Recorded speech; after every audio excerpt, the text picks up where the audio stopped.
తెలంగాణ రాష్ట్ర ప్రభుత్వం 4 ముఖ్యమైన పథకాలు జనవరి 26వ తేదీ నుంచి అమలు చేయనున్నది.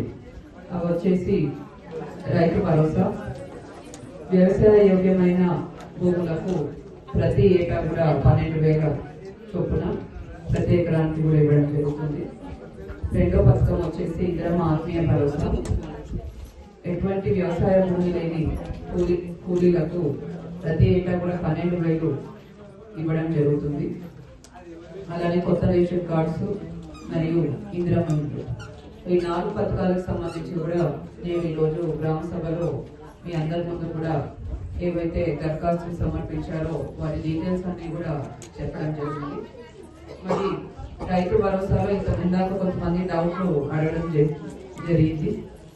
సో రైతు భరోసాలో ఏమంటే ఆల్రెడీ ముందు రైతు బంధు వస్తూ ఉన్న వాళ్ళలో ఎటువంటి భూములలో అయితే పరిశ్రమలు వచ్చాయో, ఎటువంటి భూములలో అయితే రోడ్లు ఉన్నాయో, ఫంక్షన్ హాల్స్ ఉన్నాయో, ఇండ్లు ఉన్నాయో, లేఅవుట్స్ ఉన్నాయో అటువంటి భూములు మాత్రమే అవి వ్యవసాయ యోగ్యం కానివి కాబట్టి ఆ ఒకటే పక్కన పెట్టి మిగతా భూములన్నిటికీ కూడా యథాతథంగా రైతు భరోసా అన్నది 12,000 ప్రతి ఎకరానికి కూడా ఇవ్వడం జరుగుతుంది.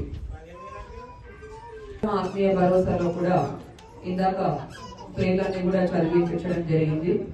ఎటువంటి భూమి లేని వాళ్లకు మాత్రమే, వ్యవసాయంలో కూలీలుగా పనిచేసే వారికి మాత్రమే ఈ పథకం అన్నది పథకంలో బెనిఫిట్స్ అనేది ఇవ్వడం జరుగుతుంది. సో చదివిన లిస్టులో ఏమైనా అబ్జెక్షన్స్ ఉన్నా మీరు కౌంటర్స్ ఏర్పాటు చేశాము, దాంట్లో మీరు అబ్జెక్షన్స్ అన్ని కూడా ఇవ్వచ్చు.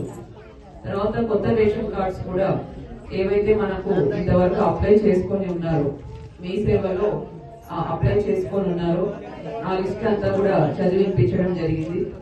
ఇంకా కూడా మేము ఇంకా అప్లై చేసుకోలేదు, మా ఇంట్లో పిల్లలు పెద్దగా అయినారు, వాళ్ళు పెళ్లిళ్ళు అయినాయి, వారికి సపరేట్ కార్డు కావాలి, లేదంటే పిల్లలు పుట్టారు సో వాళ్ళ పేర్లు ఎక్కించాలి, ఇటువంటివి ఎటువంటి రిక్వెస్ట్ ఉన్నా కూడా మీరు ఇప్పుడు దరఖాస్తులు ఈ గ్రామ సభలో మీరు సమర్పించవచ్చు. మీరు సమర్పించేటప్పుడు పూర్తి డీటెయిల్స్ వివరాలు అన్నది ఇవ్వాల్సి ఉంటుంది.